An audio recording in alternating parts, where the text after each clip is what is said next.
Okay, my name is Al Christian. How you doing today? I'm here to bring forth how deep and how cruel and how rotten that this police brutality can get. Even though we are dealing forth with Sean Bell, Diallo, and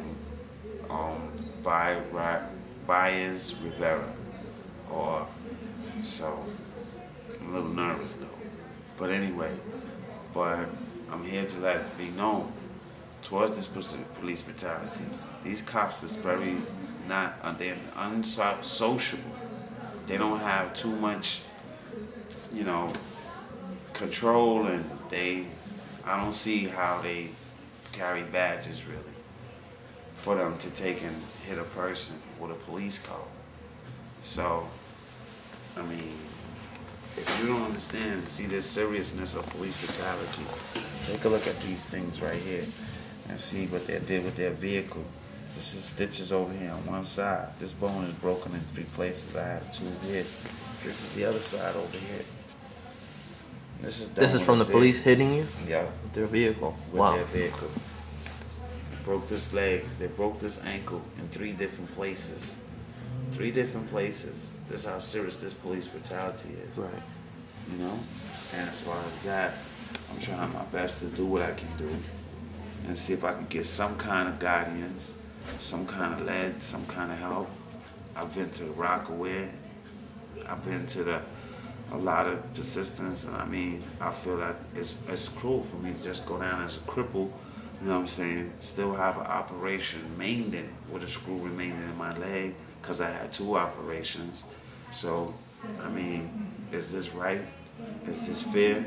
Do we call this a communist, or do we call this a community development, and police just do stuff like that? All right. Can you just describe what you were doing when any of this happened? Okay, this is supposed to be over a domestic thing. Me and my wife supposedly had an argument, and I tried to run from them, and they hit me with their car. What else more can be said? What did they do after they hit you with the car? Now this is something else. They hit you with the car. Instead of calling the EMS car, they take and they put you inside the police car, with the broken leg. Don't take you to the hospital, but take you to the precinct. When they know immediately they're supposed to take you to the hospital, call an EMS unit to get you removed from where you were laying at. But, that's part of the description right there, police brutality. Okay. And the law, what they switching around and twitch it up to. What came out of the case? Once you came out of the, once you did have your surgeries, what state is your case in right now? It's in a trial basin. Oh yeah. Did you feel like you did anything to provoke the police to take action like that against you? I don't feel for them to take and hit you with a vehicle and take you to a precinct.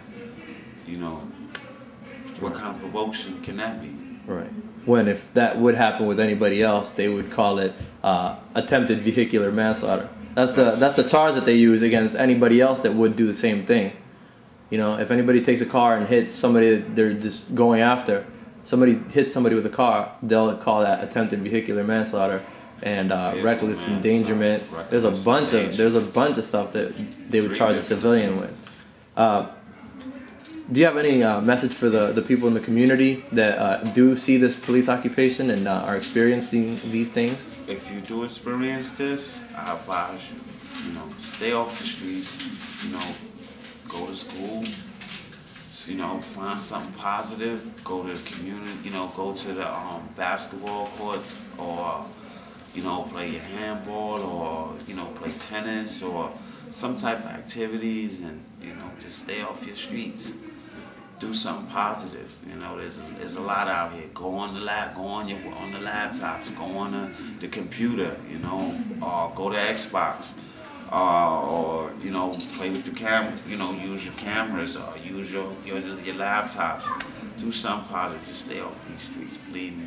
something powerful for the community. Stay up in something positive.